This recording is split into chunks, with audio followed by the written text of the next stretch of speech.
नमस्कार साथियों। आज हम नवसंस्थावाद के एक नवीन स्वरूप अनुभवात्मक नवसंस्थावाद के बारे में परिचर्चा करेंगे।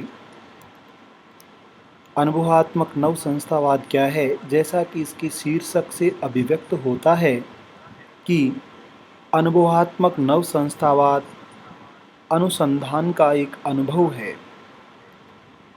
इस उपागम के माध्यम से अनुसंधान और तुलना के द्वारा नवसंस्थावाद के महत्व और प्रासंगिकता को अभिव्यक्त किया जाएगा। अनुभवात्मक नवसंस्थावाद निसंदेह आर्थिक संस्थावाद अथवा रैशनल चॉइस इंस्टीट्यूशनलिज्म और हिस्टोरिकल इंस्टीट्यूशनलिज्म अथवा इकोनॉमिक इंस्टीट्यूशनलिज्म के पूर्व अनुभवों पर आधारित है।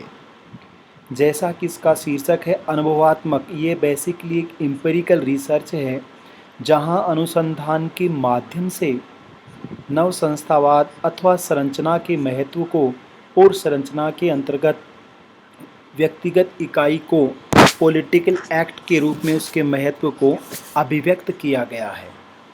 तो आइए अनुभवात्मक नवसंस्थावाद के बारे में परिचर्चा करते हैं। सबसे पहले अनुभवात्मक नवसंस्थावाद के प्रमुख समर्थकों में प्रेजोस्की, रेनो और विलियम राइकर का नाम आता है। यह अनुभवात्मक संस्थावाद के प्रमुख विचारक हैं जिन्होंने रिसर्च के माध्यम से नवसंस्थावाद की समस्याओं को दूर करने का अथवा नवसंस्थावाद की संरचनाओं के अध्ययन करने का प्रयास किया है। अनुभवात्मक संस्थावाद ऐतिहासिक संस्थावाद और आर्थिक संस्थावाद से अभिन्न रूप से क्यों जुड़ा हुआ है?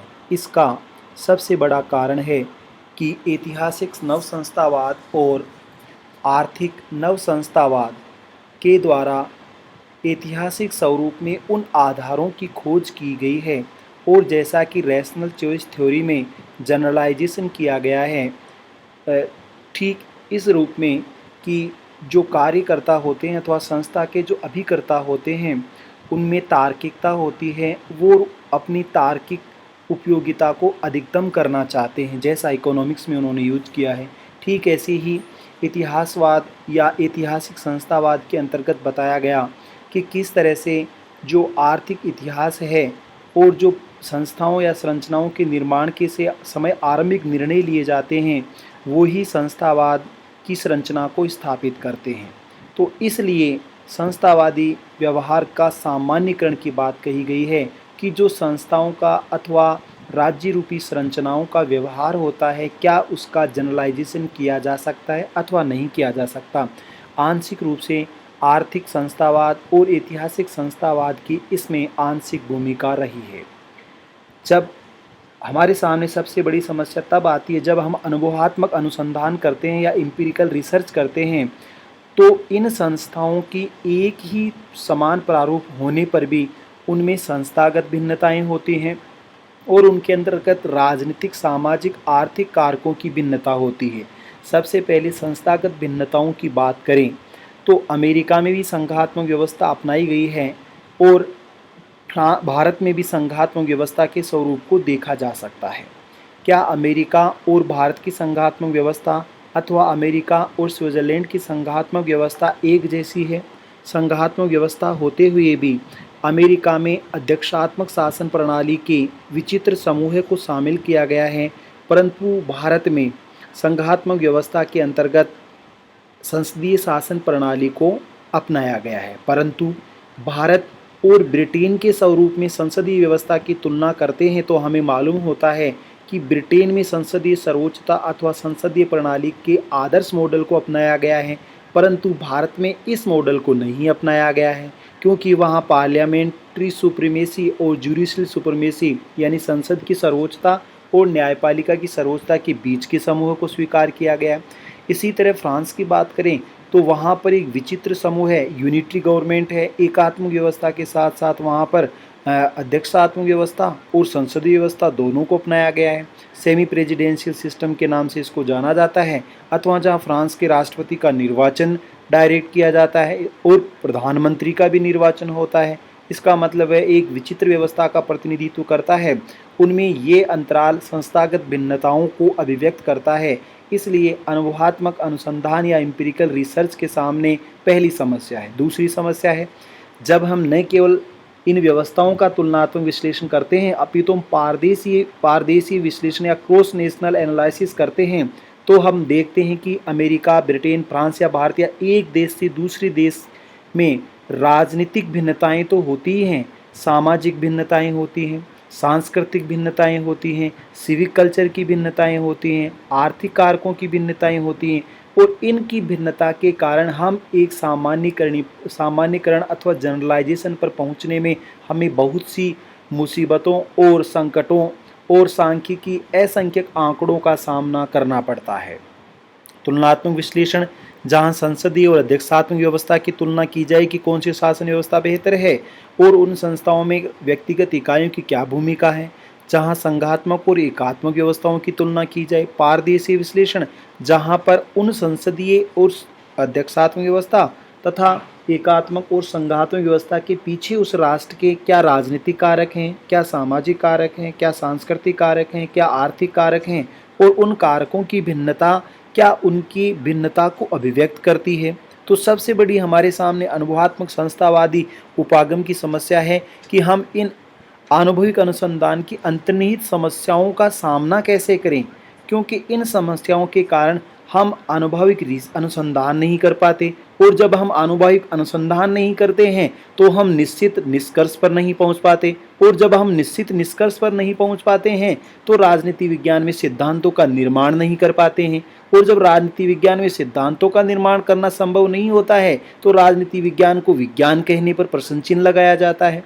इसलिए अनुभविक अनुसंधान की अंतर्निहित समस्याओं का समाधान करने के लिए प्रोजर्स्की, रेनॉन और विलियम राइकर ने एक ब्रिज का काम किया है। उनका ये मानना है कि जब हम अनुभविक अनुसंधान करते हैं और राजनीति विज्ञान को प्राकृतिक विज्ञान में परिवर्तित करना चाहते हैं तो हमें एक थ्योरी बिल्डिंग का कार्य करना पड़ेगा अथवा ब्रिज बिल्डिंग का कार्य करना पड़ेगा। इसे संरचना निर्माण अभिकरण अथवा स्ट्रक्चर बिल्डिंग एजेंसी कहा जाता है। इसके दो स्वरूप बताएं। एक है, इनका मानना है कि जिस देश का हम कंपैरिजन करना चाहते हैं, जिस देश का हम एम्पिरिकल रिसर्च करना चाहते हैं, उस देश का स्पेसिफिक नाम होना चाहिए और उसकी स्पेसिफिक संरचना के बारे में हमें अध्ययन करना होगा, और ऐसी संरचनाएं ज़्यादा से ज़्यादा समानताएं रखती हो तो ही हमारा अनुसंधान अनुभवात्मक होगा। दूसरा, व्यवस्थित चरों का स्तर। ऐसे हमें इंडिपेंडेंट वेरिएबल्स के लेवल्स डिसाइड करने होंगे, जिस लेवल्स पर यह मानक निर्धारित करने होंगे कि इन विशेषताओं को धारण करने वाली व्यवस्था संस्थात्मक होगी और इन विशेषताओं के या इस स्तर को परिपूर्ण करने वाली व्यवस्था संघात्मक व्यवस्था होगी या अध्यक्षात्मक व्यवस्था होगी या एकात्मक व्यवस्था होगी। उसमें कोई अंतराल नहीं होना चाहिए। अगर हम ऐसे चर निर्धारित कर पाएंगे तो ही हम थ्योरी बिल्डिंग का कार्य कर सकते हैं। और इसलिए विलियम राइकर और सब लोगों ने व्यक्तिगत और संस्थागत दोनों कारकों को महत्व दिया है। उनका ये मानना है कि संस्थाओं की संरचनाओं के द्वारा पॉलिटिकल एक्टर्स को प्रभावित किया जाता है, और पॉलिटिकल एक्टर्स का भी अपना एक इम्पोर्टेंट रोल होता है, क्योंकि उसके पीछे सामाजिक, आर्थिक, राजनीतिक कारक होते हैं, और सामाजिक प्रणालियाँ राजनीतिक प्रणालियों को प्रभावित करते हैं, और विशेष रूप से संस्थाओं पर व्यक्तिगत निर्णयों का प्रभाव पड़ता है। कोई निर्णय अच्छा या बुरा है, इससे ज़्यादा महत्वपूर्ण ये होता है कि किसी संस्था में निर्णय की क्षमता भी है या नहीं है। इस माध्यम से अनुभवात्मक संस्थावाद को समझाने का प्रयास किया गया है। उससे आगे है कि अनुभवात्मक नव संस्थावाद के 7 प्रश्नों का निर्धारण अमेरिकी राजनीति विचारक जेम्स जी मार्च और नॉर्वे के राजनीति शास्त्री ऑल्सन के द्वारा किया गया। वो कहते हैं कि 7 प्रश्नों का उत्तर अगर हम खोजने का प्रयास करते हैं तो नव संस्थावाद के वर्जन को समझ सकते हैं। सबसे पहला प्रश्न है संस्था का अभिप्राय। अनुभवात्मक नव संस्थावादियों का मानना है कि संस्था का अभिप्राय इस बात पर निर्भर करता है कि राजनीतिक कार्य क्या है, अथवा जो पॉलिटिकल एक्टर अथवा पॉलिटिकल एक्ट होता है, जो राजनीतिक कर्ता का कार्य होता है, वह कार्य निर्धारित करता है कि संस्था का मीनिंग क्या है। अर्थात ये कहना चाहते हैं कि यदि कोई राष्ट्रपति है तो वह राष्ट्रपति की भूमिका का निर्वहन करे, वो प्रधानमंत्री की भूमिका का निर्वहन नहीं करे तो वह राष्ट्रपति शासन प्रणाली है या प्रेसिडेंशियल स्ट्रक्चर है। तो इसका मतलब है कि वह संस्था कैसी है। अगर पार्लियामेंट्री सिस्टम है तो प्रधानमंत्री की भूमिका का निर्वहन करे, वह राष्ट्रपति की भूमिका में हस्तक्षेप नहीं करे।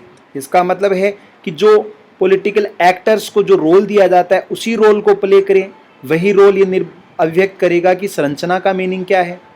लेकिन जैसे इजराइल, फ्रांस और फिनलैंड की बात करें तो पॉलिटिकल एक्टर्स ही उनकी स्ट्रक्चर के मीनिंग को अभिव्यक्त करता है। दूसरा है संस्था संरचना का सर्जन।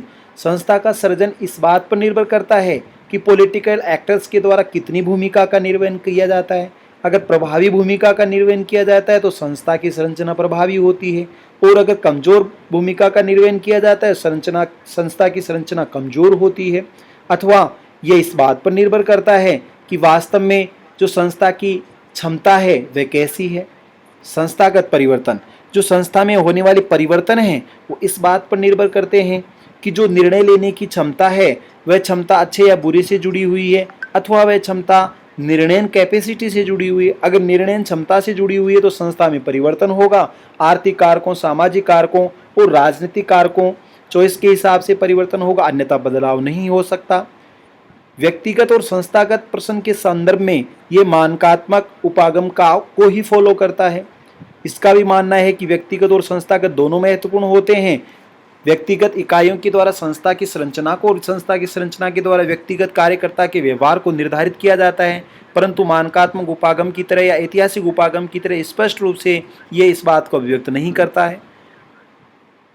उसके आगे का प्रश्न है संस्था का स्वरूप या प्रारूप। संस्था का स्वरूप या प्रारूप प्रेसिडेंशियल सिस्टम है, पार्लियामेंट्री सिस्टम है।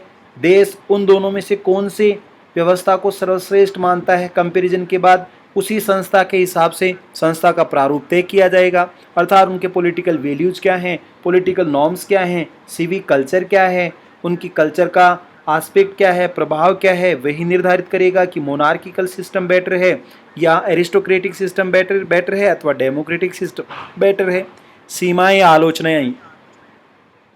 और आलोचनाएं सभी उपागमों की तरह इसकी भी सीमाएं और आलोचनाएं हैं।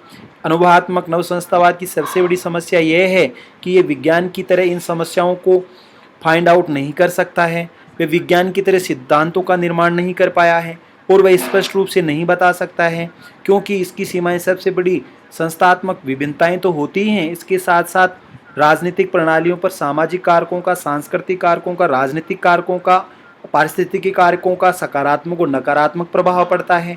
इसलिए थ्योरी बिल्डिंग की सबसे बड़ी चैलेंज है कि अनुभवात्मक अध्ययन को हम अनुभवात्मक कहें या नहीं कहें। और अंतिम है आदर्श संस्था एक ध्येय। यहाँ अनुभवात्मक नवसंस्थावाद का भी यही उद्देश्य है कि व्हाट वर्क्स, किस प्रकार का कार्य हो कि वह कार्य एक बेटर इंस्टीट्यूशन को डिजाइन कर सके, अर्थात संस्था को श्रेष्ठ स्वरूप प्रदान करना ही अनुभव के आधार पर, विश्लेषण के आधार पर हमें जो बेटर फॉर्म्स ऑफ गवर्नमेंट है या बेटर फॉर्म्स ऑफ स्ट्रक्चर है, संरचना का जो सर्वश्रेष्ठ स्वरूप है उसे स्थापित करना होगा। यही अनुभवात्मक नवसंस्थावाद का मूल मंत्र है। धन्यवाद।